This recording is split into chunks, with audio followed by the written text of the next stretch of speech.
Hello everyone, welcome back to another video. इस video में हम लोग जेम्स जॉयस के बारे में बात करेंगे। ठीक है, ये एक आयरिश नॉवलिस्ट थे एंड इनकी टाइमलाइन रेंज करती है 1882 से 1941 तक। ठीक, and he was that one writer जिन्होंने मॉडर्निस्ट मूवमेंट में बहुत ज़्यादा कंट्रीब्यूशन दिया है। ओके, तो without any further ado, let's get right into the video. तो जेम्स जॉयस बेसिकली ऐसे राइटर थे जो नॉवेल्स के लिए ज़्यादा जाने जाते हैं, just like D.H. Lawrence, right. But he has also written books of poetry. ठीक है, और इन्होंने एक प्ले भी लिखा है, एक सिंगल अकेला प्ले लिखा है जिसका नाम एग्जाइल है। अभी हम लोग पढ़ेंगे इसके बारे में, और कुछ लेटर्स हैं इनके नाम पे, और ओकेजनल जर्नलिज्म में भी इनका नाम आता है। बेसिकली एक लिटरेरी क्रिटिक के नाम से कुछ रिव्यू वगैरह भी ये लिखते थे। इनिशियली जो इन्होंने पब्लिश किया है 1900 में, ये एक रिव्यू था। ठीक है, तो अभी हम लोग देखेंगे ये क्या था। तो ये इस तरह की बेसिकली इनकी जो राइटिंग बॉडी थी वो इतनी वैरायटी में एग्जिस्ट करती थी। तो he was a very prolific writer, but mainly known for novels, right. तो थोड़ा सा इनकी लाइफ के बारे में हम लोग जान जाते हैं। First of all, he was about to have a career at the Roman Catholic Church. He was about to become a priest. Very interesting. ये पहले एक priest बनने जा रहे थे, and इनकी जो education हुई है वो Jesuit type of colleges में हुई है। Jesuit basically एक Roman Catholic church से associated जो education या फिर colleges होते हैं जहाँ पे Christianity का इन्फ्लुएंस रहता है, जो रिलीजन के बेसिकली ऑर्डर पे फंक्शन करने वाले जो कॉलेजेस होते हैं, उस टाइप के कॉलेजेस में इनकी पढ़ाई हुई थी। वेरी अर्ली एजुकेशन की मैं बात कर रही हूँ। ठीक है, तो बेसिकली आप ऐसा समझ लो कि जेसुइट टाइप एक रोमन कैथोलिक प्रीस्ट्स का ऑर्डर होता है, और इसी टाइप ऑफ कॉलेजेस में जो इनकी अर्ली एजुकेशन है वो एक रिलीजियस टाइप ऑफ इंस्टीट्यूशन में ज़्यादा हुई थी। ठीक है, और जेसुइट बेसिकली ये ऑर्डर जो इंग्लिश रिफॉर्मेशन है वो इसके अगेंस्ट बैठता है। ठीक है, तो ये स्ट्रक्चर इंग्लिश जो चर्च का रिफॉर्मेशन नहीं हुआ था उसके अगेंस्ट रहता है। इंग्लिश रिफॉर्मेशन बेसिकली वो टाइम था जब कैथोलिक चर्च की पावर शिफ्ट करके पोप की पावर जो थी उसे शिफ्ट करके मोनार्क के हाथों में दे दी गई थी। ठीक है, तो जो कैथोलिक चर्च का डोमिनेशन था रिलीजन पे, क्रिश्चियनिटी पे, उसे शिफ्ट कर दिया गया था। ठीक है, हेनरी द एट्थ से ये स्टार्ट हो रहा था और चर्च ऑफ इंग्लैंड वगैरह बना था। तो इसके अगेंस्ट बेसिकली जेजुइट जो ऑर्डर है वो इसके इस रिफॉर्मेशन के हमेशा खिलाफ रहा था। ठीक है, तो आप देख सकते हो कि ये चीज इनके वर्क्स में थोड़ा सा इन्फ्लुएंस डालेगी। आगे जाके एक वर्क आएगा जिसमें स्टीफन डेडलेस नाम का कैरेक्टर होगा, और ये कैरेक्टर अपनी आर्टिस्टिक एबिलिटी और अपनी आर्टिस्टिक जो इसका इंटरेस्ट है उसके साथ और अपनी रिलीजियस जो फेथ है उसके साथ कॉन्फ्लिक्ट में रहेगा। पूरे के पूरे नॉवल में कॉन्फ्लिक्ट में रहेगा। ठीक है, तो जेसुइट कॉलेजेस में इनकी एजुकेशन हुई, फिर रॉयल यूनिवर्सिटी यहाँ पे इनकी एजुकेशन हुई, और यूनिवर्सिटी कॉलेज डबलिन यहाँ पे भी ये पढ़ाई, बेसिकली डबलिन वगैरह में ये रहे हैं, और 1902 में ये ग्रेजुएट हुए हैं यूनिवर्सिटी कॉलेज से। तो T.S. एलियट इनके एक पब्लिशर रह चुके हैं। वेरी इंटरेस्टिंग, 1918 में T.S. एलियट ने जॉयस को कहा था कि he is the best living prose writer, you can quote this in your answers. And T.S. Eliot इनके एक पब्लिशर भी रहे हैं। ठीक है, फिनिगन्स वेक बेसिकली इन्होंने कॉन्ट्रैक्ट लिया था पब्लिश करवाने का। 1939 में ये वर्क लिखा है। अभी सब कुछ हम लोग पढ़ेंगे, आराम से बस सुनते रहो। ठीक, तो जॉयस के वर्क्स सेंसरशिप फेस करते थे जस्ट एज D.H. लॉरेंस। हमने पढ़ा है पिछली कुछ वीडियो में कि लॉरेंस के वर्क्स को बेसिकली बैन कर दिया जाता था ऑब्सीनिटी के लिए, और इनके वर्क्स को भी बैन कर दिया जाता था। इनफैक्ट ब्रिटेन और अमेरिका में तो बहुत लंबे टाइम तक इनके वर्क्स बैन हुए, और इनके वर्क्स की तो स्मगलिंग भी होती थी। ठीक है, कॉपीज जाती थी इधर से उधर। तो इन्होंने ये बेसिकली ऐसे राइटर है ना जो हैं आयरलैंड से, बट ये बहुत ज़्यादा ट्रैवल कर चुके हैं। क्रोएशिया वगैरह में इन्होंने काम किया है, इटली जा चुके हैं, बट मोस्टली जैसे फ्रांस गए हैं, और पेरिस में ये वॉर के बाद 19 जो हमारा फर्स्ट वर्ल्ड वॉर था उसके बाद 1920 से 1940 तक लगभग ये पेरिस में ही थे, जहाँ पे ये अपनी लिटरेरी लाइफ को बेसिकली डील कर रहे थे। यहीं पे इनका बैंड्स एंड ऑल सब लगेंगे। ठीक है, तो he graduated from University College Dublin, हमने पढ़ लिया। He also worked as an English instructor in Trieste. यहाँ पे ये जो प्लेस है ना, यहाँ पे बहुत इनके वर्क्स पब्लिश हुए हैं। इनका जो पहला वर्क है अभी हम लोग देखेंगे कि ये यहीं पे वो हो रहा था, अभी हम देखेंगे। ठीक, ट्रीस्ट है, ठीक है, ये एक इटली में एक जगह है। तो his first publication was a review of Henrik Ibsen's when we dead awaken. तो हेनरिक इब्सन की के इस वर्क का इन्होंने एक रिव्यू लिखा था, ये इनकी फर्स्ट पब्लिकेशन मानी जाती है, ठीक है। इनफैक्ट इनकी एक्चुअली एक बहुत ही 9 ईयर ओल्ड पे ये इन्होंने छोटी सी पोएम लिखी थी, जो इनके फादर ने बहुत ज़्यादा प्रमोट भी की थी, and that's actually his first publication we can consider, ठीक है। एट टू कुछ आगे नाम है, I think Healy, et tu Healy नाम है शायद से, एक बार आप चेक कर लेना, ठीक है। मैं भी लिख दूंगी कि क्या था। तो 9 साल की उम्र से ही ये थोड़ा थोड़ा लिखने लगे थे, ठीक है। And he was a very talented writer. And ये जो रिव्यू है ये द फोर्टनाइटली रिव्यू में पब्लिश हुआ था। ये एक उसमें है, मैगजीन टाइप है, जो 1900 में इनका ये वर्क आया था। तो सब लोग मेनली आप डबलिनर्स को ही कंसिडर करोगे, जो फर्स्ट इनका वर्क है। ये 1900 में इन्होंने स्टार्ट कर दिया था, बट 1914 में पब्लिश हुआ है, तो मेनली लोग ये यहाँ से इनका मेन वर्क स्टार्ट हो रहा है। बट क्या है ना कि हम एकदम स्टार्ट से देख रहे हैं, एकदम डिटेल में देख रहे हैं, तो अब यहाँ से देखो कि रिव्यू वगैरह ये लिखते थे। He also wrote a play a brilliant career which later destroy, ठीक है। तो इन्होंने एक प्ले लिखा था बट इन्होंने हटा दिया था, तो इस वजह से खाली एक प्ले इनके नाम पे एग्जिस्ट कर रहा है, okay. The day of the rabblement 1901 में इन्होंने लिखा है, क्रिटिसाइज करता है जो आयरिश लिटरेरी कल्चर को, वेरी इंपॉर्टेंट, ठीक है। ये एक छोटा सा वर्क है। फिर आता है his fictional universe centres around, ये थोड़ा सा हम लोग इन्फो ले रहे हैं। अभी तक हमने बेसिकली क्या कर लिया, हमने देख लिया कि वो किस तरह के वर्क्स लिखते हैं, उनकी लाइफ में रिलीजन का क्या रोल है, ये बहुत इंपॉर्टेंट है, ये याद रखना। T.S. एलियट से उनका हमने रिलेशनशिप देख लिया, हमने देख लिया कि उनके वर्क्स बैन होते रहते हैं, हमने देख लिया कि इनकी एजुकेशन कहाँ हुई है, इंग्लिश इंस्ट्रक्टर रहे हैं, ट्रैवल बहुत ज़्यादा किया है, रिव्यू इनका फर्स्ट वर्क था, एक रिव्यू, और इन्होंने एक प्ले डिस्ट्रॉय कर दिया है, और एक 1901 में फिर से इन्होंने एक वर्क लिखा, बट ये छोटे वर्क्स हैं, इन्हें ज़्यादा कंसिडर नहीं किया जाता है उतना, ठीक है। तो his fictional universe actually centers around or resembles known and close ones from his life in Dublin. तो basically ये इतना ट्रैवल करते थे, बट इनके जो प्रोज वर्क्स है ना, उसमें स्पेशली डबलिन का बार बार रेफरेंस आएगा। डबलिनर्स में भी और यूलिसिस में भी, जो इनका बहुत ही फेमस मेन वर्क है, उसमें बेसिकली डबलिन के अराउंड ही ये डबलिन स्लम्स एंड जो लाइफ है, स्ट्रीट्स की लाइफ है, वो उसके बारे में लिखते हैं। तो उनके वर्क्स में बेसिकली जो उनके फैमिली है, उनके फ्रेंड्स हैं, जो नोन एंड क्लोज वंस हैं उनके एक्चुअल घर से, उन्हीं के बेसिकली थोड़ा थोड़ा मॉडल करते हुए इन्होंने अपने वर्क्स लिखे। इनफैक्ट इनके फादर के कुछ एक नोन थे, जिनके जिनके कैरेक्टर जो इनको बेसिकली कहीं पे थोड़ा सा प्रॉब्लम में फंस गए थे, जेम्स जॉयस, जो उनके फादर के एक फ्रेंड थे, अक्वेंटेंस थे, वो उन्होंने बेसिकली इन्हें बचाया था, जेम्स जॉयस को।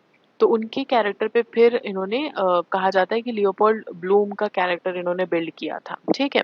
अभी हम पढ़ेंगे कि कौन है इनका एक मेन कैरेक्टर है, बहुत पूछा जाता है, ठीक है। तो ये आप कोट पढ़ सकते हो, ये इन्होंने खुद लिखा है कि for myself I always write about Dublin, मैं हमेशा डबलिन के बारे में लिखता हूँ, because if I can get to the heart of Dublin I can get to the heart of all cities of the world.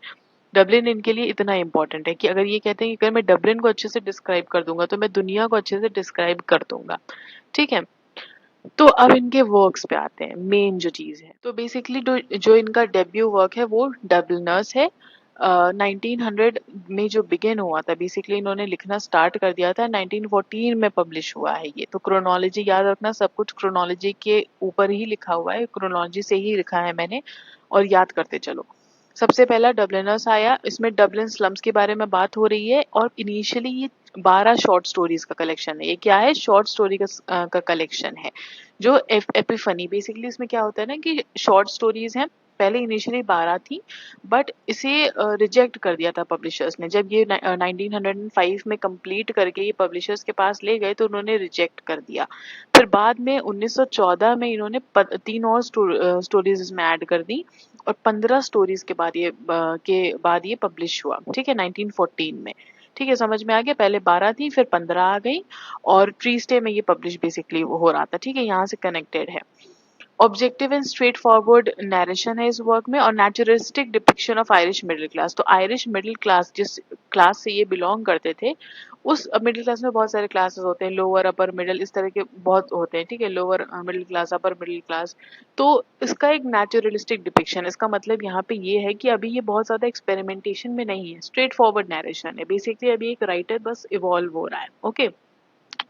तो basically अब Epiphany, अब तुम सोच रहे होगे कि एपिफनी क्या होती है, तो होता ये है कि हर एक कैरेक्टर में हर एक इनके वर्क्स में एक कैरेक्टर है जो मेन कैरेक्टर है, उसको एक एपिफनी होती है। एक एपिफनी का मतलब होता है एक रियलाइजेशन, एक सडन रियलाइजेशन होता है इस नॉवल अपने इनके इस स्टोरी के दौरान, जो उस कैरेक्टर की पूरी आगे की ट्रेजेक्टरी बदल देता है। तो एक ऐसा रियलाइजेशन जो उस कैरेक्टर की लाइफ बदल दे, आप ऐसा समझो, उसे हम एपिफनी कहते हैं जॉयस के कॉन्टेक्स्ट में। ठीक है, तो ये बहुत इंपॉर्टेंट है कि एक पोर्ट्रेट वाले वर्क में भी आएगा, आपके बहुत सारे वर्क्स में ये इंपॉर्टेंट है। तो इस चीज को हमेशा याद रखना, बिकॉज जॉयस जब आप बोलोगे तो एपिफनी, ये सब चीजें बहुत इंपॉर्टेंट बन जाती हैं। ठीक है, तो three of Dubliner story deal with childhood, तीन एडोलेसेंस से डील करती हैं, तीन initially childhood, basically child protagonist होते हैं इसमें, तीन एडोलेसेंस से डील करती हैं, तीन मैच्योर और तीन पब्लिक लाइफ से। ठीक है, 12-12 हो गया। ओके, तो ये एक आर्टिस्ट की, एक बच्चे से लेकर, एक इंसान की एक बच्चे से लेकर पब्लिक लाइफ तक जाने तक का ये वर्क बेसिकली डिपिक्शन देता है। राइट, तो ये हमने यहाँ पे पढ़ लिया। फिर हम लोग आ जाते हैं 1906 में, इन्होंने एक लेटर लिखा था जिसमें बेसिकली ये लिखते हैं कि इस वर्क के बारे में, डब्लिनस के बारे में, कि I am writing a chapter of the moral history. ठीक है, ये इनका कमेंट है इस पर्टिकुलर वर्क में। और अब इम्पोर्टेंट बात ये आती है कि डब्लिनस में ही कुछ कैरेक्टर्स हैं जो बाद में यूलिसीज में माइनर रोल्स प्ले करेंगे, तो इनके वर्क्स भी आपस में कनेक्टेड होते हैं। ओके, तो Dublin to him was a centre of paralysis. Paralysis मतलब कल्चरल पैरालिसिस। तो बहुत, वो एक ऐसे राइटर है ना जो ट्रैवल इतना कर चुके हैं, बट उनके वर्क्स में हमेशा ये दिखाई देगा कि वो आयरलैंड के तरफ बार बार आ रहे हैं। राइट, तो कल्चरल पैरालिसिस, उनके शब्दों में हम ये बोलेंगे कि Dublin was a centre of cultural paralysis according to him. This is visible in the opening of the first story. तो डबलिन की पहली, डबलिनर्स की जो पहली स्टोरी है वो है द सिस्टर्स। ठीक है, इसको बेसिकली द आयरिश होमस्टेड में भी पब्लिश किया गया था। Very important, the Irish homestead, Irish आपको पता है, HOMESTEAD, होमस्टेड, ये एक बेसिकली एक मैगजीन टाइप का था जिसमें द सिस्टर्स एक अकेले स्टोरी की तरह पहले पब्लिश हुई थी, बाद में फिर डबलिनर्स के पार्ट की तरह पब्लिश हुई थी। ठीक है, तो पहली स्टोरी डबलिनर्स की द सिस्टर्स है, याद रखना। इतना डीप नहीं पूछता है, बट याद रखना, कब पैटर्न बदल जाए नहीं पता चलेगा नेट पॉइंट ऑफ व्यू से। तो this one and Eveline and after the race formed beginnings of Dubliners. ठीक है, तो ये बेसिकली डबलिनर्स की बिगिनिंग की कुछ स्टोरीज हैं। Okay, the writer is a detached artist narrator who shapes his narrative but does not जज। तो बेसिकली ये जॉयस के बारे में एक्चुअली एक बहुत इंपॉर्टेंट बात है कि ये एक ऐसे नैरेटर हैं जो एक आर्टिस्ट रहता है, इनके कैरेक्टर्स में बेसिकली ये आर्टिस्ट वाला जो फैक्टर है बहुत ज्यादा दिखेगा। और ये ऐसे नैरेटर हैं जो अपने कैरेक्टर्स को कभी जज नहीं कर रहे हैं, वो तुम्हें सिर्फ बता रहे हैं। ही इज नॉट जजिंग कि ये कैरेक्टर ऐसा है या वैसा, he is just telling you. Okay, तो इसी डब्लिनर्स में 10th स्टोरी आती है जिसका नाम है क्ले। तो अभी तक हमने कितनी स्टोरीज देख ली, the sisters, Eveline, after the race और क्ले। ठीक है, फिर हम लोग आते हैं इधर हो गया ना, हम लोग आते हैं the works long last story, the dead. अब देखो, द डेड इंपॉर्टेंट है, अभी आगे पता चलेगा क्यों। गेब्रियल कॉनरॉय इसमें कैरेक्टर है, एंड इसका एक बहुत फेमस लाइन है, Irish is not my language. तो अब सोचो, एक ऐसा राइटर जो आयरलैंड से ही बिलोंग करता है, आयरिश ही है, but he is saying that Irish is not my language. तो एक कॉन्फ्लिक्ट दिख रहा है ना, राइटर में एक कॉन्फ्लिक्ट दिख रहा है तुमको। तो यही कॉन्फ्लिक्ट इनके कैरेक्टर्स में भी दिखाई देगा। This character is literate. अच्छा, ये एक ऐसे राइटर थे ना जो आयरिश इंडिपेंडेंस को बहुत ज्यादा फेवर करते थे, ब्रिटेन से आयरलैंड का इंडिपेंडेंस ये बहुत ज्यादा फेवर करते थे। ठीक है, तो आयरिश नेशनलिज्म में भी इनका बहुत ज्यादा कंट्रीब्यूशन है पॉलिटिकल पॉइंट ऑफ व्यू से। तो गेब्रियल कॉनरॉय एक पहला ऐसा कैरेक्टर है इस पूरे वर्क में जो लिटरेट है। ठीक है, बहुत आर्टिकुलेट, मतलब बहुत ही अच्छे प्रॉपर तरीके में ये अपनी बातों को कहता है। बट इसी वर्क में जो बाकी कैरेक्टर्स है वो अनएजुकेटेड और नैरो माइंडेड है। तो अब इन्होंने थोड़ा सा शिफ्ट लाया है इस पर्टिकुलर द डेड वाली स्टोरी में। अभी तक सिर्फ डब्लिनर्स की बात हो रही है, माइंड यू, ये सिर्फ डेब्यू वर्क है, बिकॉज इसलिए मैं ज्यादा बता रही हूँ। ठीक है, तो the earlier were uneducated and narrow minded. तो कैरेक्टर थोड़ा सा इन्होंने चेंज किया। मिस आइवॉर्स इसमें एक कैरेक्टर है द डेड में, और गेब्रियल कॉनरॉय एक कैरेक्टर है। ओके, इतना समझ में आया। Some themes also found of the then nationalist tensions in Ireland, very important, which I already told you कि nationalist tensions का भी थोड़ा सा mention आ जा रहा है। ठीक है, तो डब्लिनर्स की पूरी पूरी बात हमने कर ली। थोड़ा सा रिवाइज करते हैं तुरंत। 1900 में स्टार्ट हुआ था, 1914 में पब्लिश हुआ था, पहला वर्क कंसिडर किया जाता है। 12 स्टोरी से स्टार्ट हुआ, 15 पे खत्म हुआ। और द सिस्टर्स इसकी पहली स्टोरी थी। 10th स्टोरी क्ले नाम से है। थोड़ा सा नेशनलिस्ट टेंशंस इसमें दिखाई देती हैं, ठीक है।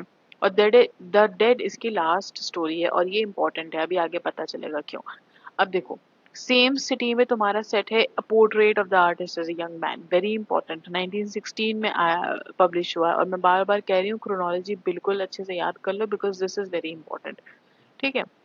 पोर्ट्रेट आया तुम्हारा 1916 में। Conflict between religion and sensuality, तो बेसिकली इसमें जो स्टीफन डेडलेस नाम का कैरेक्टर है, अच्छा देखो, स्टीफन डेडलेस नाम का कैरेक्टर है इसमें, और रिलीजन और सेंसुअलिटी, बेसिकली सेंसुअल जो सेंसेस की अपील है, ठीक है, जो एक आर्टिस्टिक अपील है, और उसके बीच में और रिलीजन के बीच में यहाँ पे कॉन्फ्लिक्ट दिखाई दे रहा है। Okay, artist as a young man, यहीं से तुम देखो कि सेंसुअलिटी, सेंसेस की अपील, मतलब जो हम सोचते हैं, जो हम बेसिकली जो हम टच करते हैं, जो हम देखते हैं, जो हम स्मेल करते हैं, जो हमारी सेंसरी एक्सपीरियंसेस हैं, बेसिकली जो ह्यूमन एक्सपीरियंसेस हैं, जो अच्छे भी होते हैं बुरे भी होते हैं, उसके बेसिकली अगेंस्ट में तुम्हारा कौन खड़ा है? रिलीजन, जो एक मोरालिटी वाले पाथ में जाने को कहता है।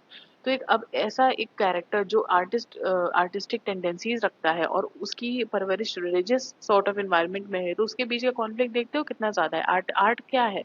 आर्ट कौन बैरियर्स तोड़ता है, सिस्टम्स को ब्रेक करता है, और रिलीजन सबसे बड़ा सोशल सिस्टम, एक मतलब वो है, ऑर्डर है।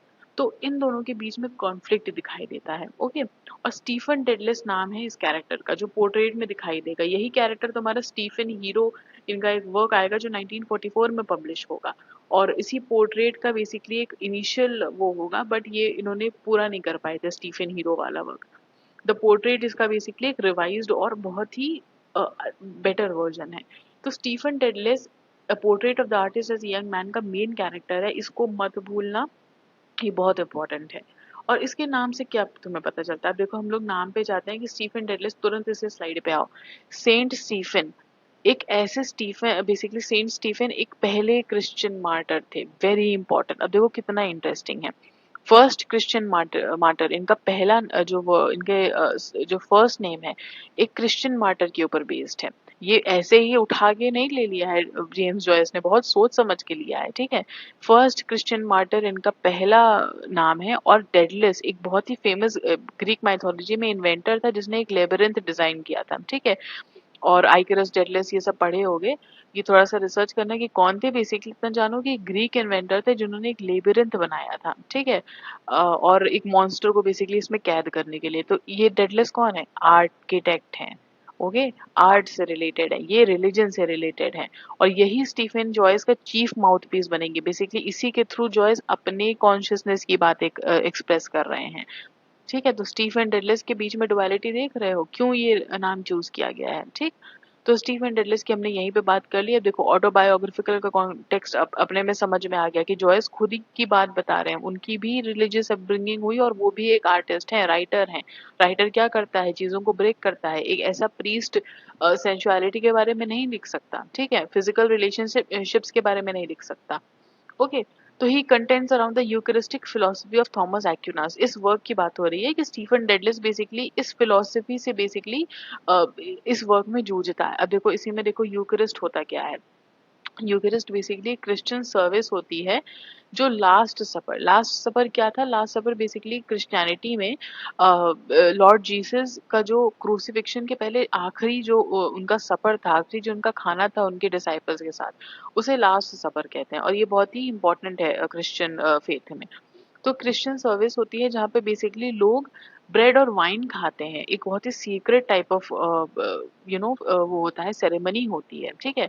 और थॉमस एक्विनास, इसमें बेसिकली क्या होता है कि ये डिस्कस हो रहा है यहाँ पे यूकरिस्ट का ये मतलब है कि जो ये लोग ये बिलीव करते हैं कि जो ब्रेड है वो एक्चुअली में क्राइस्ट की ट्रू बॉडी को रिप्रेजेंट करेगा, और वाइन क्राइस्ट के ट्रू ब्लड को रिप्रेजेंट करेगा। इस फिनोमेना को बेसिकली कहते हैं ट्रांससब्सटेंशिएशन, ठीक है। तो ये कौन कह रहा है? थॉमस एक्विनास की ये फिलॉसफी है। तो ये अब ये समझ में आया कि यूकेरिस्ट क्या होता है? ये ब्रेड और वाइन का कंजम्पशन को बेसिकली कहा गया है, और ये कहा गया है कि ब्रेड एंड वाइन का कंजम्पशन एक्चुअली में क्राइस्ट के ट्रू बॉडी एंड ब्लड को रिप्रेजेंट करता है। इसे बेसिकली थॉमस एक्विनास से रिलेट करके लिखा गया है कि ये डिस्कस करते थे ऐसा, ठीक है? ये इनका बिलीव था, ये यूकेरिस्ट वाला रियल प्रेजेंस ऑफ क्राइस्ट यूकेरिस्ट में, ये थॉमस एक्विनास का बिलीव था। तो इसी चीज की बेसिकली बात इसमें भी हो रही है। पोर्ट्रेट में स्टीफन डेडलेस इस चीज पे बेसिकली सोचता है। इस पूरे पूरे वर्क में ना इनर कॉन्शियसनेस की बात हो रही है। दो इंपॉर्टेंट डिवाइसेस यूज हो रहे हैं, स्ट्रीम ऑफ कॉन्शियसनेस एंड जो इनर मोनोलॉग है, इंटरनल मोनोलॉग है। तो बहुत इंपॉर्टेंट है ये चीज, ये दोनों हमेशा याद रखना। यहाँ पे लिखा नहीं है, बट ये ऐसी चीज है जो मैं इसीलिए बता रही ताकि याद हो जाए, बिना लिखे याद हो जाए, ठीक। तो अब इस नॉवल में faith versus reality, obviously we have discuss artistic freedom and sensualness, sensual nature की जो वो है एक्सपीरियंसेस है versus religion. Stephen achieves a new priesthood. अब देखो वो प्रीस्ट बनने जा रहा था, but that priesthood which he actually achieves in this work is that of an artist. And this is also the development जो जॉयस गो थ्रू कर रहे हैं पूरे के पूरे वर्क लिखने में। It was in Trieste that he began serially publishing portrait in the English magazine। तो Egoist नाम की एक मैगजीन थी जिसमें ट्रीस्टे में रहकर जॉयस पोर्ट्रेट को सीरियल वाइज, पहले क्या होता था कि नॉवेल्स ऐसे सीरियल वाइज में आती थी, ठीक है, एक सीरियल पब्लिश हुआ फिर धीरे धीरे धीरे, तो ईगोइस्ट नाम की एक मैगजीन थी जिसमें ये थोड़ा थोड़ा होके पोर्ट्रेट पब्लिश हो रही थी, ठीक है। तो हमने पढ़ लिया पोर्ट्रेट के बारे में, हमने पढ़ लिया, हमने ये पढ़ लिया कि स्टीफन डेडलेस का नाम क्या सिग्निफाई करता है, पोर्ट्रेट में कॉन्फ्लिक्ट किस चीज का है, हमने ये पढ़ लिया, मेन कैरेक्टर कौन है, कब पब्लिश हुई थी, ऑटोबायोग्राफिकल है, यूकरिस्ट फिलोसफी याद रखना, ठीक। अभी तक दो इंपॉर्टेंट वर्क्स, चार important works, sorry terms discuss हो चुके हैं, स्ट्रीम ऑफ कॉन्शियसनेस और internal monologue, very important, and eucharist and epiphany, ये सब नोट करते जाओ, ठीक है। और फिर हमने यूकेरिस्ट देख लिया। अब देखो ओपनिंग सेक्शन पोर्ट्रेट किस बारे में बात कर रहा है।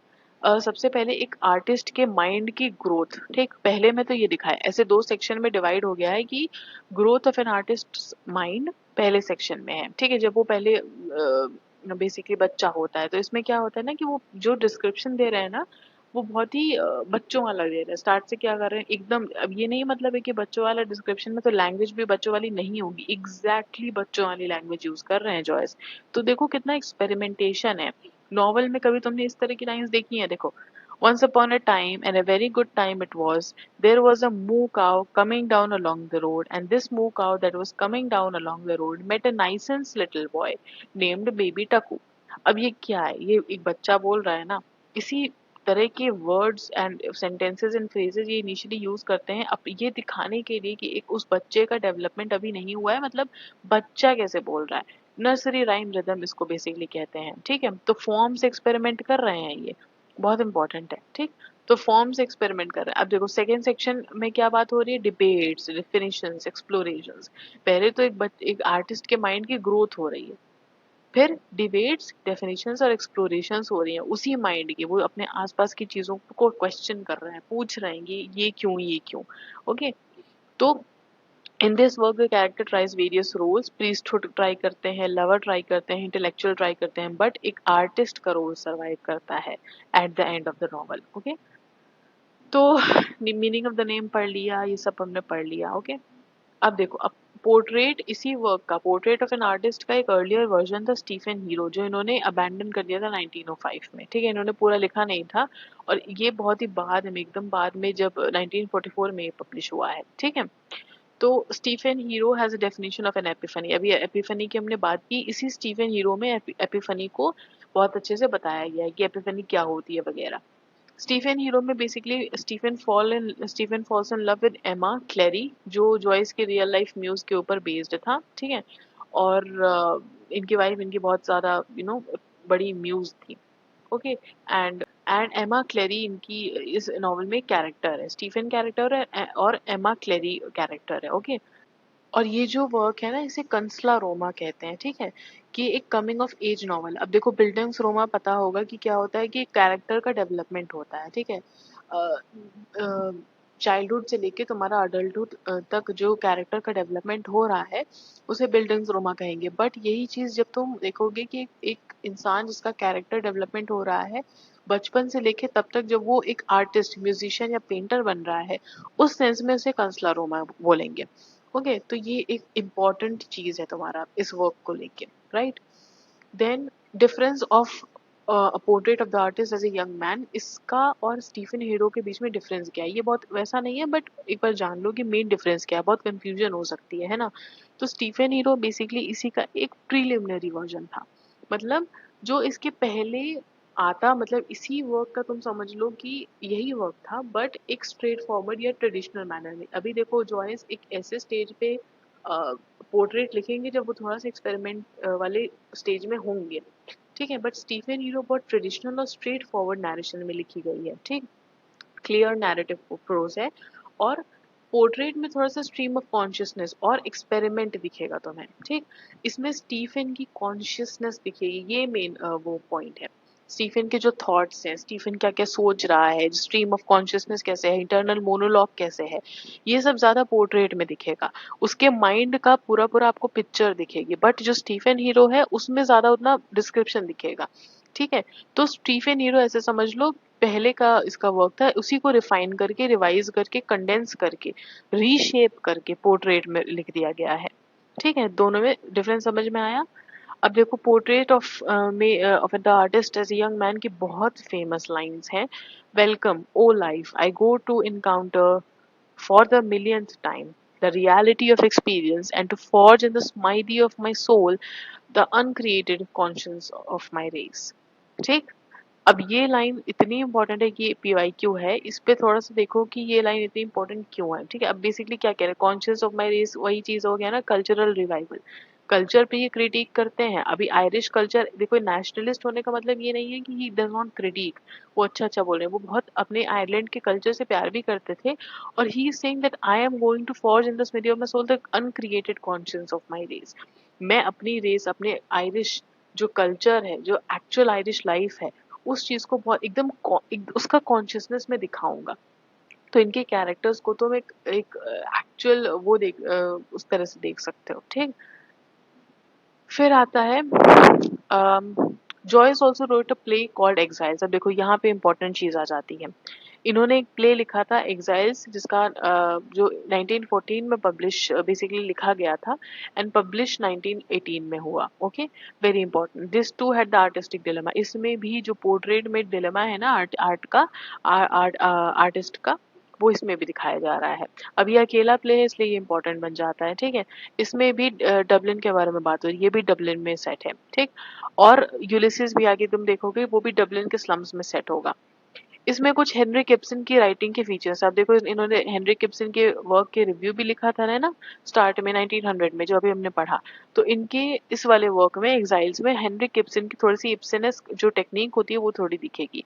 बट इस वर्क को थोड़ा सा क्रिटिसाइज किया जाएगा, थोड़ा मैकेनिकल होने के लिए कहा जाएगा कि ये वाला प्ले ना थोड़ा सा अच्छा नहीं है। तो इस वजह से हो सकता है कि क्रिटिसिज्म इन्होंने थोड़ा सा देखा हो इस वजह से, और प्लेज इन्होंने नहीं लिखे थे।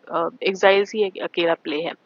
तो इस प्ले में basically dramatic extension of the ideas of the dead, ये इसीलिए मैं कह रही थी कि डब्ल्यूएनएस में ये जो स्टोरी है ये इंपॉर्टेंट है, बिकॉज एग्जाइल्स में द डेड जो हमने स्टोरी देखी थी ना लास्ट वाली, उसी को एक्सटेंड करके एग्जाइल्स में बना दिया गया है, ठीक। अब रिचर्ड रोमन इसमें एक कैरेक्टर है। दो कपल की यहाँ पे बात हो रही है, एक रिचर्ड रोमन है जो एक राइटर है, इसे तुम जॉयस भी मान सकते हो, और बर्था उसकी वाइफ, ठीक है। अब जॉयस के लाइफ में उनकी वाइफ का बहुत इंपॉर्टेंट हाथ था। और दूसरा कपल है Robert hand with his cousin and previous lover Beatrice, ठीक है। अब ये बेसिकली जो कपल कपल दोनों दोस्त हैं, दोनों कपल्स एक दूसरे के साथ दोस्त हैं, ठीक है। और रिचर्ड रोमन प्रोटोगनिस्ट है, राइटर है, और एग्जाइल में रहता है रोम में टू एस्केप आयरिश कंट्रेंट्स। अब देखो कितना ऑटोबायोग्राफिकल एलिमेंट दिख रहा है, ये भी किसी ना किसी चीज से भाग के ही आए हैं आयरलैंड से, है ना। तो ये एग्जाइल में रह रहा है ये वाला कैरेक्टर रोम में आयरिश कंस्ट्रेंट से हटाने के लिए, भागने के लिए, ठीक है। But the conflict of not being loyal to homeland is also there. अब देखो फिर से कॉन्फ्लिक्ट आया इनके कैरेक्टर में, कितना कॉन्फ्लिक्ट है इनके कैरेक्टर्स में। एक तो इनर कॉन्फ्लिक्ट आ जा रहा है स्टीफन में, रिलीजन और सेंसुअलिटी के बीच में। यहाँ पे एक एक्सटर्नल कॉन्फ्लिक्ट भी, इनर ही कह सकते हो बट डिफरेंट कॉन्टेक्स्ट में है कि होमलैंड में रहूँ या फिर मैं अपनी उसको फॉलो करूँ। अब यहाँ पे भी तुम्हारा वही सेम चीज़ है कि कैसे कॉन्फ्लिक्ट इनर वाला सुलझाया जाए। तो पूरा नॉवल में, पूरे वर्क्स में यही करता रहता है उसमें कैरेक्टर। ओके, वहीं से तुम्हारा स्ट्रीम ऑफ कॉन्शियसनेस डेवलप हो रही है। Joyce himself describe the structure of this play as three cat and mouse acts. Okay, ये इनका डिस्क्रिप्शन था और इसमें एक यूरोपियन एग्जाइल के बारे में बात हो रही है। ये कैरेक्टर्स इटली विटली भी गए थे, इतना इतना जानने की जरूरत नहीं है। बेसिकली इतना जानो कि physical, emotional, psychological and moral exile. ये एग्जाइल से ये मतलब नहीं है कि ये लोग कहाँ कहाँ गए थे, ठीक है। ये उस चीज से मतलब है कि फिजिकल, इमोशनल, साइकोलॉजिकल और मॉरल एग्जाइल हो रहा है इस कैरेक्टर में, इस वर्क में, ठीक है। ये सिंबलिज्म है। अब तुम्हारा देखो सबसे इम्पोर्टेंट वर्क आता है यूलिसीज, ठीक। ये किस पे बेस्ड है? ये बेस्ड है तुम्हारा जो हीरो वो था, एक मिनट दिखा रही हूँ मैं, कहाँ गया। होमर की ओडेसी एक वर्क है, बहुत फेमस वर्क है। इसमें देखो होमर कौन थे, सबसे पहले तो ये जान लो। तो most famous ancient Greek writer, ancient Greek poet, ठीक है। इन्होंने ओडिसी लिखी है, इलियड लिखा है, ठीक है। तो ओडिसी में बेसिकली एक स्टोरी बताई जाती है ओडिसियस की, जो 10 साल के वॉर के बाद, 10 years स्ट्रगल के बाद ट्रोजन वॉर से बेसिकली जूझता है पहले, और उसके बाद 10 साल की स्ट्रगल के बाद एक घर आ पाता है, जिसमें ये बहुत सारे सिचुएशन से फेस करता है। मॉन्स्टर्स आते हैं, गॉड्स आते हैं, टेम्पटेशंस होती हैं और डेथ होती है। और अपनी वाइफ पेनेलोपी और टेलीमैकस, इनका एक बेटा होता है। इससे बेसिकली ये लोग डील कर रहे होते हैं इथाका में, ठीक है। ये बेसिकली दिखा रहे हैं कि इसकी अलग जर्नी चल रही है, इसकी अलग जर्नी चल रही है और ये लोग जूझ रहे हैं, ठीक है। एक फैमिली की स्टोरी जो है दिखाई जा रही है ट्रोजन वॉर के उसमें। तो इसमें क्या है, अब देखो ये होमर की ओडेसी पे क्यों मॉडल है, ऐसे उठा के तो बस मॉडल कर नहीं दिया, ठीक है। ये इसलिए मॉडल है बिकॉज ये दिखा रहे हैं राइटर, इसमें सिंबलिज्म है। जो इसमें कैरेक्टर है ना, अभी हम लोग किसकी बात कर रहे हैं, हम लोग यूलिसीज की बात कर रहे हैं और ओडिसीज, ठीक है। दोनों में देखो नाम में से वो है सिमिलैरिटी, ठीक। तो यूलिसीज किसको रिप्रेजेंट कर रहा है, यहाँ पे जो ब्लूम है, लियोपोल्ड ब्लूम इसमें कैरेक्टर है, वो ओडिसियस है, ठीक है। स्टीफन, यहाँ पे स्टीफन थोड़ा सा उसमें बैक सीट पे आ जाते हैं। यहाँ पे स्टीफन मेन कैरेक्टर नहीं है, स्टीफन इनके बेटे का रोल प्ले करेंगे सिंबॉलिकली। सिंबॉलिकली स्टीफन टेलीमैकस हैं और मॉली पेनेलोपे हैं, ठीक। मॉली कौन है, लियोपोल्ड और मॉली ब्लूम और स्टीफन, ये तीन मेन कैरेक्टर्स हैं यूलिसीज में, ठीक। और ये तीनों रिप्रेजेंट कर रहे हैं होमर की जो ओडिसियस है, ओडिसी है, उसमें जो कैरेक्टर्स हैं उनको रिप्रेजेंट कर रहे हैं सिंबॉलिकली। तो फिर से एक बार रिवाइज करते हैं, चलो कुछ कोई बात नहीं, अभी ध्यान से समझो। देखो फर्स्ट ऑफ ऑल यूलिसीज आया इनका वर्क, 3 डिफरेंट सिटीज में ये कंपोज हो रहा है। अब धीरे धीरे चलो, यूलिसीज इनका वर्क आया, ठीक। पहले 1922 में पब्लिश हुआ पेरिस में लिमिटेड एडिशन में, ठीक। अभी अनलिमिटेड एडिशन मतलब लिमिटेड एडिशन में पब्लिश हुआ है। लंदन में ये 1937 में ही पब्लिश हुआ, ठीक है। और 1922 में इसकी एक्चुअल पब्लिशिंग डेट है, ठीक। 3 डिफरेंट सिटीज में ये कंपाइल हुआ था, ये वर्क लिखा गया था। और पहले इसे सोचा गया था कि जॉयस ने सोचा था कि डबलिनर्स के ही साथ मैं इसे पब्लिश कर दूंगा as a different story. But this work is so important कि ये उन्होंने अलग से बेसिकली पब्लिश किया, ये उन्हें ये इतना अच्छा लगा होगा, ये कोई भी रीजन होगा उनका, ठीक। तो Ulysses carries the story of Stephen Dedalus but against the stories of the Jew Leopold Bloom and Molly Bloom. ये दोनों कपल होते हैं और ये दोनों यहाँ पे मेन कैरेक्टर की तरह आते हैं। इसमें स्टीफन एक साइड कैरेक्टर मान लो तुम, ठीक है। Thoughts and actions of all the three are interwoven with diverse Dublin life. तो बेसिकली तीनों का बेसिकली थॉट्स, एक्शंस, यही सब चीजें तुम्हारी उनकी इनर कॉन्शियसनेस को ट्रेस करते करते वो डबलिन की लाइफ दिखा रहे हैं, ठीक है। 18 एपिसोड्स हैं इसमें, ईच कवरिंग रफली 1 hour ऑफ द डे। एक ही दिन में ये लिखा गया है, मतलब एक ही दिन का ये पूरा का पूरा वर्क दिखा रहा है, पूरा का पूरा सिनेरियो। 16 जून 1904, और कोइंसिडेंटली 16 जून को ही ब्लूम्सडे बेसिक बनाया जाएगा, जो बेसिकली जॉयस को डेडिकेटेड है। डबलिन में लोग आज भी मनाते हैं ब्लूम्सडे, ठीक है। जॉयस को डेडिकेटेड पूरा का पूरा डे है, ठीक। तो ये पूरा का पूरा एक 16 जून 1904 की बात हो रही है। इस पूरे के पूरे सिंगल डे के एक्शन को जॉयस ने इस पूरे नॉवल में डिस्क्राइब किया है 18 एपिसोड्स के साथ। समझ में आया? होमर की ओडिसी पे मॉडल्ड है और डबलिन स्लम्स में सेट है। अब देखो कितना बड़ा कॉन्ट्रास्ट है, ओडिसी पे मॉडल्ड है, स्लम्स में सेट है। ये क्या बात हुई? ये बात ये हुई कि Homer, sorry, Joyce modern life की जो मीननेस है, मॉडर्न लाइफ की जो बेसिकली बेकार स्थिति है, वो हीरोइक एज से कंपैरिजन कर रहे हैं इसका। समझ में आया?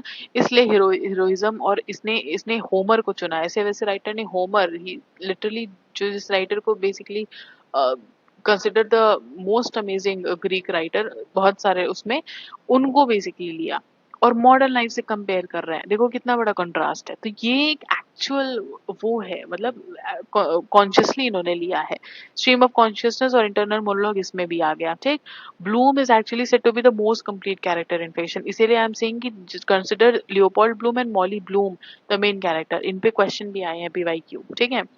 अब ओडिसी के बारे में हमने पढ़ लिया, यूलिसीज के बारे में पढ़ लिया, पब्लिश कब हुई थी पढ़ लिया, मेन कैरेक्टर पढ़ लिया, क्या क्या इसमें है ये पढ़ लिया, एक दिन का एक्शन पढ़ लिया, एपिसोड्स पढ़ लिए 18। ठीक। ओडिसी के बारे में पढ़ लिया। अब देखो 18 एक्सटेंडेड एपिसोड्स में थोड़े से नाम देख लो। वॉन्डरिंग रॉक्स, ठीक है, साइरन्स, ऑक्सन ऑफ द सन, ये कुछ नाम है। ठीक है, एपिसोड के नाम है बेसिकली थोड़े थोड़े। होमेरिक इंस्पिरेशन है, ब्लूम यूलिसिस है, ओडिसियस है, ये तो हमें पता हो गया। स्टीफन टेलीमैकस को रिप्रेजेंट करता है, इसका बेटा ओडिसियस का, और मॉली पेनेलोपी को, इसकी वाइफ को रिप्रेजेंट करती है ब्लूम की। ठीक है, सॉरी, ओडिसियस की। This is called an allusion, इसे लिटरेरी हिस्टोरिकल अल्यूजन आप कहोगे लिटरेचर की भाषा में। और कलीडोस्कोपिक राइटिंग कहोगे, बेसिकली एक ऐसी राइटिंग जो बहुत ही डिटेल में लिखी गई है। ठीक है, और बहुत ही डिफरेंट पर्सपेक्टिव से लिखी गई है, मतलब पर्सपेक्टिव्स वेवर कर रहे हैं, बहुत ज्यादा चेंज है, बहुत ज्यादा डिफरेंशिएशन है, बहुत ज्यादा क्या बोलेंगे, विविडनेस है उस राइटिंग में। ठीक है, बहुत ही स्टैग्नेंट राइटिंग नहीं है, मूविंग राइटिंग है। ठीक। The work has word play, ठीक है, वर्ड्स के साथ प्ले है इस वाले वर्क में। ठीक। देखो अब Joyce basically explores the fluid consciousness of his characters.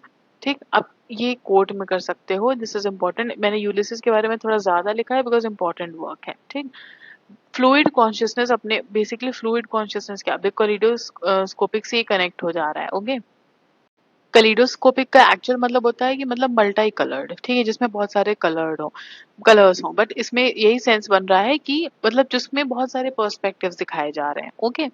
तो कलीडोस्कोपिक राइटिंग, स्टैग्नेंट राइटिंग नहीं है। तो फ्लूइड कॉन्शियसनेस मतलब ever flowing, it is not fluid, it is like water. इनकी कॉन्शियसनेस, इनके थॉट्स, इनके एक्शंस, मेनली कॉन्शियसनेस, इनके जो थॉट्स, इनके जो माइंड में क्या क्या चल रहा है, वो जॉयस ने इन कैरेक्टर्स का बहुत डिटेल में बताया है। Fluid consciousness. In this work Joyce experiments with form too, the work has puns, इसमें पन्स बहुत ज्यादा यूज किए हैं। ठीक है, तो जॉयस पन्स यूज करते हैं लैंग्वेजेस में, डिफरेंट कंसीट्स यूज करते हैं। ठीक है, और इसमें लिटरेरी डिवाइस ऑफ एक्रोस्टिक्स, अब देखो पांचवा हमारा इंपॉर्टेंट टर्म आ गया, एक्रोस्टिक्स। एक्रोस्टिक्स क्या होता है इस वर्क में, यूलिसीज में जॉयस ने अक्रॉस्टिक्स वाला लिटरेरी डिवाइस यूज किया। अक्रॉस्टिक्स क्या होता है, देखो मैं दिखाती हूँ कि जैसे ये एक पोएम है। ठीक है, an acrostic poem could be about anything you want really, of course you can say what you like, that's what's so easy, I might write, ये ऐसा लिखा हुआ है। ठीक। अब देखो ये इनके जो फर्स्ट लेटर्स हैं, है ना, ये कुछ ना कुछ सिग्निफाई कर रहे हैं। तो एक ऐसी राइटिंग जिसका first letter of each line spells out the poems थी। आप कुछ ऐसा पैराग्राफ लिखो जिसमें हर एक लाइन का जो पहला लेटर है, जैसे यहाँ पे लिखा हुआ है, यहाँ पे क्या वर्ड बन रहा है, ACROSTIC। ठीक है, अक्रॉस्टिक यहाँ पे बन रहा है, तो इसमें राइमिंग की जरूरत नहीं है। ठीक है, डिफरेंट लेंथ की लाइंस हो सकती हैं, बट हर एक लाइन का जो पहला लेटर है वो कुछ ना कुछ उस पर्टिकुलर वर्क का थीम दिखा रहा है। तो एक तरह का लिटरेरी डिवाइस है, बहुत ही मिस्टीरियस टाइप ऑफ डिवाइस है, बट ये अक्रॉस्टिक्स कहते हैं। तो ये चीज नोट कर लेना। ठीक, ये इंपॉर्टेंट टर्म्स है। अभी बहुत सारे टर्म्स हमने डिस्कस कर चुके हैं, हम लोग एपिफनी डिस्कस कर चुके हैं, इंटरनल मोनोलॉग डिस्कस कर चुके हैं, अक्रॉस्टिक्स यहाँ पे हो गया, स्ट्रीम ऑफ कॉन्शियसनेस यहाँ पे हो गया। ठीक है, ट्रांसब्सटेंशिएशन हम लोग डिस्कस कर चुके हैं, फ्लूइड कॉन्शियसनेस डिस्कस कर चुके हैं। ऑल राइट, तो appeared in the little review in America, ये यूलिसीज वाला जो वर्क है, ये द लिटिल रिव्यू करके जो कंपाइलेशन है अमेरिका में है, ये यहाँ पे पब्लिश हुआ मैगजीन में। ठीक। It was banned for being obscene, अब देखो ये इंपॉर्टेंट है। ठीक है, it was also banned for being obscene. Alright, Scylla and Charybdis इसका एक सेक्शन है जो बेसिकली टीएस एलियट ने फिर से कहा है। अभी हमने स्टार्टिंग में देखा था कि टीएस एलियट ने कहा है कि बहुत फाइन राइटर हैं जॉयस, यहाँ पे फिर से ये कह रहे हैं स्काइला एंड शार्बिडेस को कि this is one of the finest sections according to TS Eliot. ठीक। अक्रॉस्टिक्स के बारे में पढ़ लिया। अब देखो हमने यूलिसिस के बारे में पढ़ लिया, 1922 में पब्लिश हुआ था। ठीक, एक दिन की स्टोरी है। ठीक है, तो अब हम लोग देखते हैं कि इनकी एक नॉवल फिनिगन्स वेक है। अब देखो ये 1939 में कितने सारे वर्क्स हमने कर लिए, ठीक। 1939 की बात हो रही है, जो 16 साल इनको लग गए इस वर्क को लिखने में, ठीक। एक्सपेरिमेंटल है ये वाला वर्क भी, और इसमें एक मामा लूजो करके एक एपिसोड है, ठीक। एक नाम है, बस जान लो अपने आंसर को थोड़ा और इनरिच करने के लिए, ओके। तो इस नॉवल में बेसिकली 1931 में मैंने बताया था ना कि फेबर एंड फेबर बेसिकली एक टाइप का पब्लिशिंग वो है, सिस्टम है, जो जिसमें टीएस एलियट डायरेक्टर थे। तो एलियट ने कॉन्ट्रैक्ट किया था पब्लिश करने के लिए, ठीक है। Eliot contracted to publish this Finnegans Wake, ठीक है। और फेबर एंड फेबर ने बाद में पब्लिश किया था इसे, ये इसी के डायरेक्टर एलियट रहे हैं, फेबर एंड फेबर के। तो इस नॉवल के कुछ पार्ट्स थे बेसिकली, जो वर्क इन प्रोग्रेस एक पार्ट था, और एना लीविया प्लूराबेल एक पार्ट था, ठीक। 1928 वर्क इन प्रोग्रेस 1927 में, और एना लीविया 1928 में, ये इस नॉवल के पार्ट थे, ठीक। ये पब्लिश हो चुके हैं इंडिविजुअली, पहले पब्लिश हुए थे, ठीक। और फिनिगन्स वेक 1939 में कंपाइल होके, तो इस वर्क में basically is the study of the history of human race from its earliest beginnings. तो इसमें थीम ये है कि ह्यूमन रेस की अर्लीस्ट बिगनिंग्स को बैकड्रॉप में रख के उनकी हिस्ट्री ट्रेस हो रही है। इसमें मिस्टर ईयरविकर एक कैरेक्टर है, और एना लीविया प्लूराबेल भी एक कैरेक्टर है, ठीक है। This work is often termed incomprehensible. देखो इस वर्क को कहा जाता है कि इट इज ऑफन इनकॉम्प्रिहेंसिबल, ठीक है। बट इसमें फिर भी poetic majesty and verbal skill है, वो स्किल्ड अभी भी ये राइटर हैं, वर्बली बहुत ज्यादा अच्छे से लैंग्वेज को यूज कर रहे हैं, पोएटिक लैंग्वेज यूज कर रहे हैं, बट थोड़ा सा ये वर्क इनकॉम्प्रिहेंसिबल या अनइवन हो जाता है, समझ में नहीं आता है, ठीक है। तो ये थोड़ा सा क्रिटिसिज्म है, बट ये छोटी सी बात है, मतलब खाली मेन चीज इसमें क्रोनोलॉजी और कैरेक्टर्स का नाम है, ठीक। और 2 पार्ट्स पब्लिश हुए हैं, ये याद रखना। फिर आता है हाँ, वेट, हाँ, इसमें एक कैरेक्टर है एचसीई, बेसिकली जो हमने बात की, ईयरविकर जो कैरेक्टर है, ये एक mysterious and possibly sexual offence conduct करता है फीनिक्स पार्क में, ठीक। सेटिंग है हमारी फीनिक्स पार्क, और ये थोड़ी सी मतलब इस कैरेक्टर के पीछे क्या होने लगता है, गॉसिप होने लगती है, गिल्ट और मिथ, इस तरह के कुछ थीम्स आने लगती हैं। तो ऐसा कहा इसमें हो रहा है कि इसने कुछ सेक्सुअल ऑफेंस कंडक्ट किया है, और ये जो बुक है बेसिकली एक ड्रीम सीक्वेंस टाइप में एग्जिस्ट कर रही है, ठीक है। इस बुक में ड्रीम सीक्वेंस है, नाइट के टाइम पे जो ड्रीम है वो सीक्वेंस चल रहा है, ठीक है। इसमें स्टोरी टेलिंग वगैरह हो रही है, और मतलब बहुत सा अनइवन से, जैसे ड्रीम कैसे होते हैं, ड्रीम सीक्वेंस जैसे कैसे होते हैं, ठीक है। तो उस तरह का एक ड्रीम लाइक सिचुएशन डेवलप हो रही है। एंड में क्या होता है, ये कैरेक्टर उठ जाता है, ये सब उसके ड्रीम में सिचुएशन चल रही होती है, पूरे की पूरी प्लॉट, और साइकिल फिर से बिगिन होने लगती है, फिर से पूरा का पूरा चीज जो उसने देखा ड्रीम वगैरह वो फिर से स्टार्ट होने लगता है, ठीक है। तो ये एक तरह का मतलब ड्रीम सीक्वेंस पे बेस्ड है। अब देखो हम लोग एंड पे ये डिस्कस कर लें थोड़ा सा, सारे वर्क्स हमने मेजर डिस्कस कर लिए, बट फीचर्स डिस्कस करने से पहले थोड़ा सा और वर्क्स के बारे में देख लेते हैं, ओके। नॉवेल्स में इन्होंने फिन्स होटल भी लिखी थी। ये ऐसे वर्क्स हैं जो बेसिकली बहुत रिसर्च करने के बाद मिलते हैं, ऐसा बहुत इंपॉर्टेंट नहीं है, बट अगर आप जानोगे तो कभी आ गया तो you will have an age. Finn's hotel 1923 में इन्होंने लिखा था, बट इनके मरने के बाद पब्लिश हुआ है 2013, अभी बहुत अर्ली में है, ठीक है। और ये इम्पोर्टेंट इसलिए है बिकॉज ये फिनिगन्स वेक का प्रिकर्सर है। फिनिगन्स वेक को बेसिकली जो बैकड्रॉप में या इसके पहले जो वर्क आप वो कह सकते हो कि लिखा गया है, इसी फिनिगन्स वेक की कहानी के बैकड्रॉप में, बैकग्राउंड में जो लिखा गया है, ठीक है, उसके पहले जो आना था उसे फिन्स होटल है वो वर्क, ठीक है। तो ये 1923 में लिखा गया, बट पब्लिश हुआ 2013 में। शॉर्ट स्टोरीज इन्होंने जो लिखी हैं वो हमने पढ़ चुकी हैं। और the cat and the devil ये 1936 में लिखा था, बट पब्लिश हुआ फेबर एंड फेबर, वही एलियट वाला, 1965 में, ओके। मरने के बाद ये सब पॉस्थ्यूमस कलेक्शंस हैं। कैट्स ऑफ कोपेनहेगन भी इन्होंने 1936 में लिखा था, और ये भी मरने के बाद इथीस प्रेस ने पब्लिश किया था, ये वाला भी इथीस प्रेस वाला है, ठीक। ये 2012 में हुआ है, कैट्स ऑफ कोपेनहेगन। अब देखो पोएट्री में हम लोग आते हैं, ये थोड़ा सा इंपॉर्टेंट है। First full length collection chamber music 1907 में इन्होंने लिखा है, ठीक। ये भी तीसरे में इन्होंने पब्लिश करवाया था, ठीक। इसमें 36 शॉर्ट लिरिक्स हैं, और इमेजिस्ट एंथोलॉजी में इनका इंक्लूजन है। बेसिकली इमेजिज्म जो मूवमेंट है, लिटरेरी मूवमेंट, उसमें इस वर्क के थ्रू इनका इंक्लूजन हो गया था, ठीक है। ये वर्क इतना बढ़िया था, ठीक है। इमेजिज्म क्या है, थोड़ा सा रिसर्च करना है कि क्या होता है इमेजिज्म, एंड यू विल, थोड़ा सा रिसर्च करोगे तो खुद भी आइडिया लगेगा कि इमेजिज्म क्या होता है, राइटर्स देखोगे कौन कौन उसमें है, ठीक है। अब जियाकोमो जॉयस इन्होंने 1907 में लिखी थी, ये पोस्थ्यूमसली फेबर एंड फेबर ने 1968 में पब्लिश किया था। ये इतने सब इम्पोर्टेंट नहीं है, but I am just telling you because that's my job. And poems Pennyeach इन्होंने लिखा था, पेनियक शेक्सपियर एंड कंपनी ने पब्लिश किया था 1927 में। 13 पोएम्स है जो इन्होंने तीसरे में लिखी थी। देखो तीसरे बहुत इंपॉर्टेंट हो रहा है, ठीक है। ज्यूरिक एंड पेरिस, ये 3 जगहों पे इन्होंने ये वाले वर्क को कंप्लीट किया था, और 13 पोएम्स है इसमें, ठीक है। तीसरे Zurich and Paris. Then collected poems आता है, 1936 में पब्लिश हुआ है ये वाला वर्क, और gas from a burner 1912, okay. ये थोड़ा पहले लिखा गया था, ये एक पोएट्री में आता है, ओके। ये सब तो कलेक्शन है, ओके। उसके बाद अब हम लोग देखते हैं, पोएट्री हमने पढ़ ली, the critical writings of James Joyce 1959, okay, and collected epiphanies of James Joyce, critical edition 2024, very important, ये अभी पब्लिश हुआ है। इन्होंने एक सटारिकल पोएम भी लिखी थी, द होली ऑफिस, जो डब्ल्यू बी यीट्स की poem to Ireland in the coming times में वो हुआ था, क्या नाम है, इसकी एक पैरोडी थी बेसिकली। इस डब्ल्यू बी यीट्स की इस वाले वर्क का मजाक उड़ाया इन्होंने होली ऑफिस में, ठीक है। तो आयरिश लिटरेरी रिवाइवल को ये बेसिकली क्रिटिक कर रहे थे, एंड इसमें इस वजह से इन्होंने सटायर लिखा। तो देखो कितने सारे वर्क्स इन्होंने लिख दिए हैं। पोएट्री हो गया, नॉवल हो गया, सटायर हो गया, उसके बाद क्रिटिकल रिव्यू हो गया, ठीक है, प्लेज हो गए। तो बहुत सारे वर्क्स इन्होंने लिखे हैं। All right. एंड अब देखो वर्क्स हमने सारे के सारे वर्क्स कर लिए, बड़े छोटे इंपॉर्टेंट कैरेक्टर्स के साथ सब कुछ हो गया है। अब हम लोग मेनली आते हैं इनके फीचर्स पे, इनके वर्क्स में क्या क्या फीचर्स आते हैं, ओके। सो मेनली इनके वर्क्स में ना ह्यूमन रिलेशनशिप्स के बारे में बात हो रही है। Man in relation to society and himself, and man in relation to the whole race, okay, ठीक है। तो man in relation to society himself and the whole race, basically human relationships के ऊपर इनके पूरे के पूरे वर्क एंड वो कैरेक्टर्स सिचुएटेड है। जैसा कि मैंने बताया कि आयरलैंड से बिलोंग करते थे, ट्रैवल करते रहे, बट आयरलैंड की जो actual he could not leave his soil behind in his mind.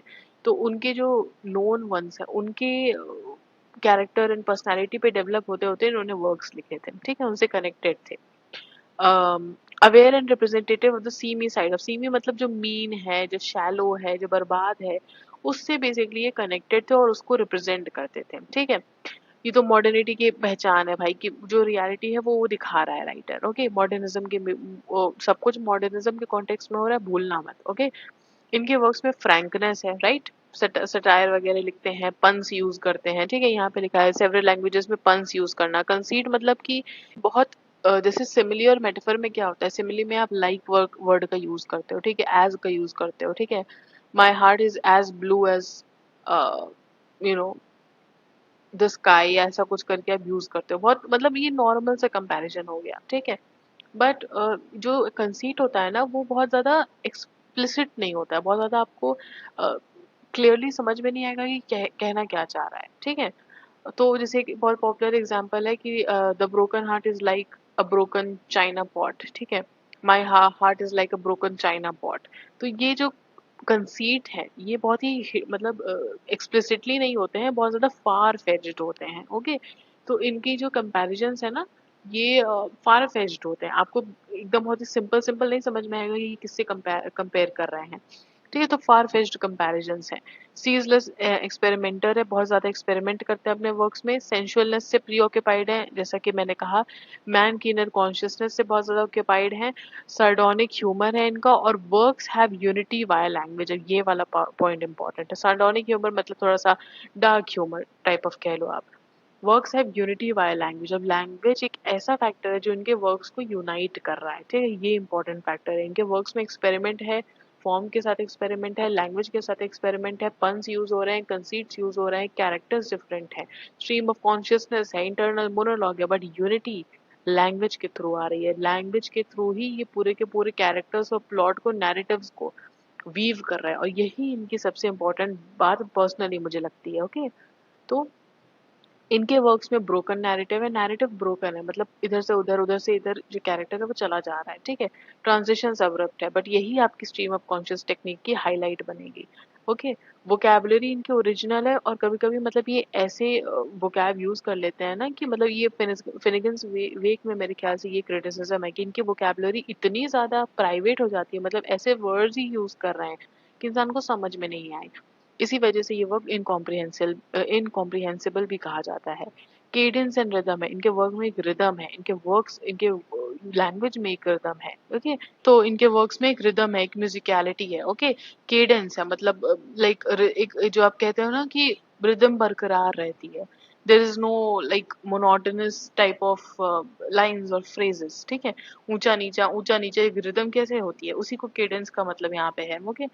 His genius is in the comic and not tragic way of life, very important. इनका जो रिफ्लेक्शन है ना, वो ट्रेजेडी से मतलब है, ट्रेजिक वे ऑफ लाइफ को वो डिपिक्ट करते हैं, ठीक है?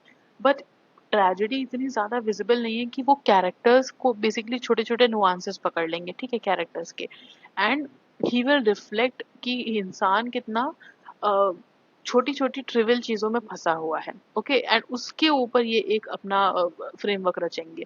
तो इस वजह से ये थोड़ा सा कॉमिक वे में ले लेते हैं। जैसे फॉर एग्जांपल अभी समझ में आएगा कि द अटलांटिक ने इनके बारे में कहा है कि Joyce seems to have viewed life as a sort of epic drama, ठीक है? वो लाइफ को as an epic drama view करते थे, composed of details almost indifferently tragic and farcical, मतलब कि ट्रेजिक और ट्रेजेडी और फार्स दोनों के एलिमेंट्स हैं। And acted by involuntary comedians, मतलब कि बेसिकली हम लोग वो एक्टर्स हैं जो खुद ही कॉमेडियंस हैं, ठीक है? Where comedians who are just playing a part in the this huge comedy of life, ठीक है? तो उनका जो बेसिकली कमेंट है लाइफ पे वो ट्रेजेडी नहीं है, he is talking more of how man is limited, अपने व्यू में कितना लिमिटेड है, कितनी छोटी छोटी और इनकॉन्सिक्वेंशियल और बिना किसी इंपॉर्टेंस वाली चीजों में हम लोग फंसे रह जाते हैं एंड लाइफ की एक्चुअल मीनिंग से हम बहुत दूर चले जाते हैं, ऐसे समझ लो आप, ठीक है?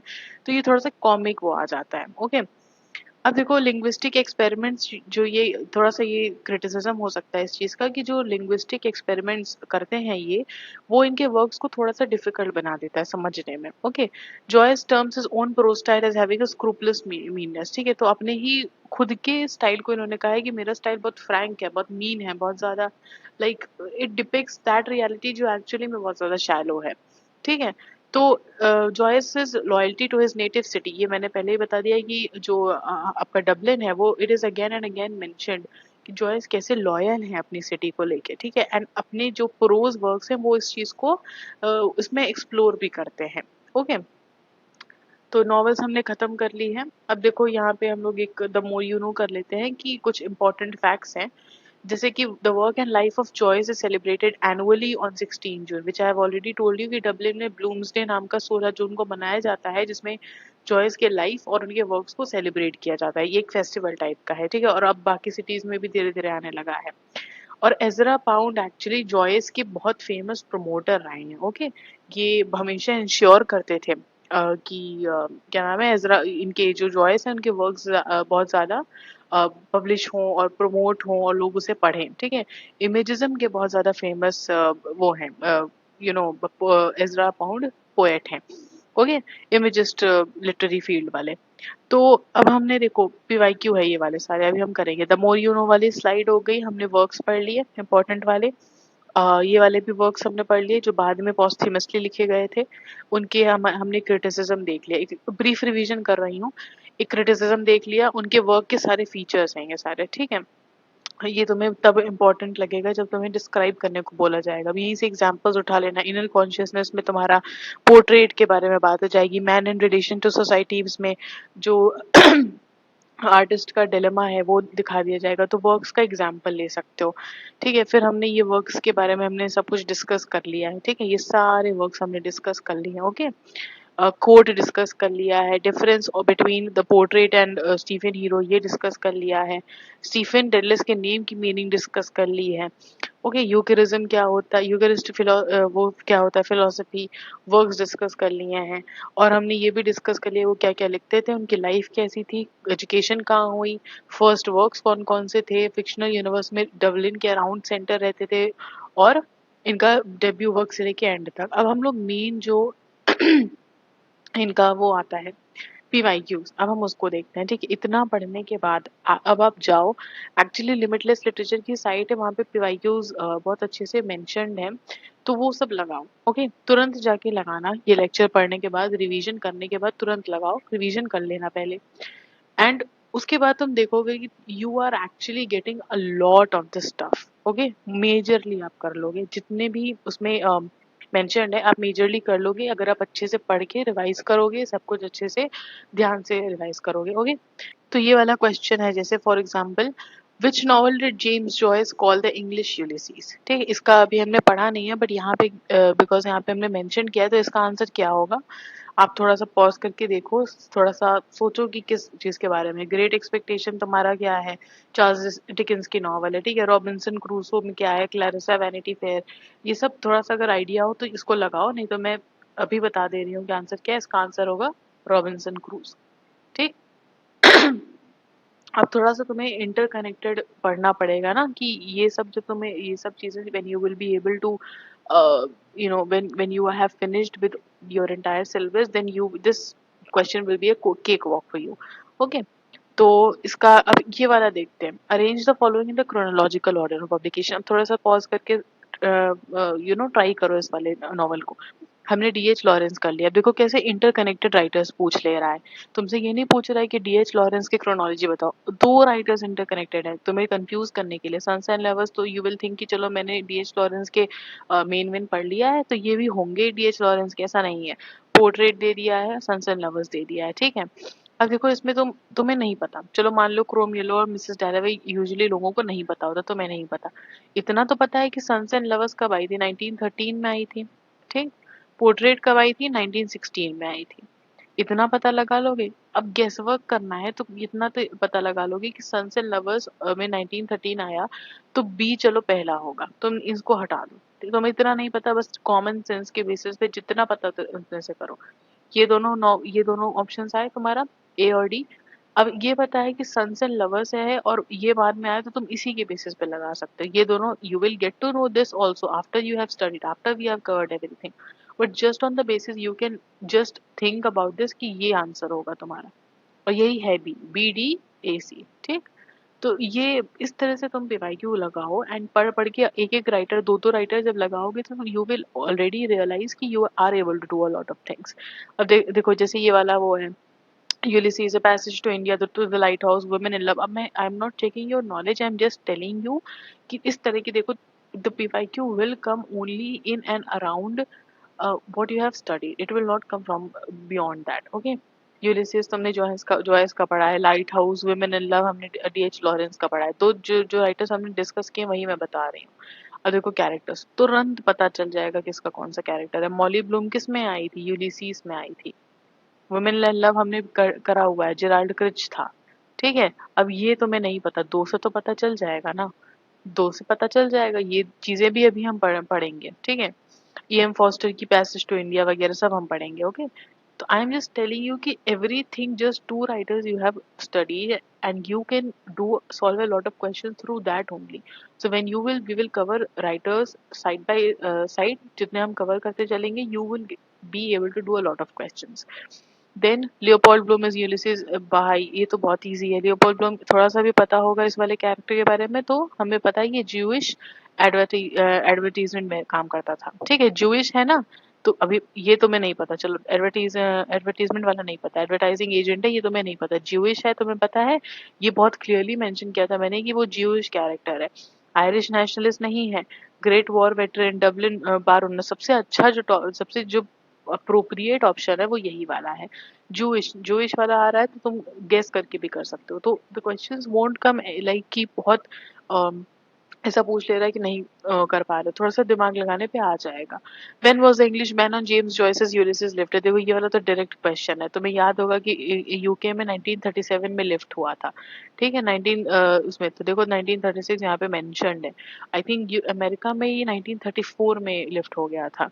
ठीक है, तो देखो हमने पीवाईक्यूज भी खत्म कर लिए। Now we have completed everything, work से लेकर लाइफ से लेकर टर्म्स जितने इंपॉर्टेंट है, फिलॉसफी उनकी क्या है, कॉन्फ्लिक्ट उनके वर्क्स में क्या है, कैरेक्टर्स कैसे हैं और उनके छोटे पॉस्थमस वर्क्स कैसे हैं, वर्ल्ड वॉर वगैरह में वो काम करते थे, ये सब हमने पढ़ लिया and we have completely done James Joyce. So please keep on studying, keep on revising. Revise नहीं करोगे तो कुछ नहीं याद आएगा एंड मोमेंट पे। और ये दोनों राइटर्स रिवाइज करो, DH Lawrence and James Joyce. 20th century वाले को हम लेके चलेंगे। नेक्स्ट ट्राई करेंगे कि इंडियन लिटरेचर थोड़ा सा पढ़ें, इंडियन लिटरेचर के बारे में बात करें ऑल्टरनेटिवली।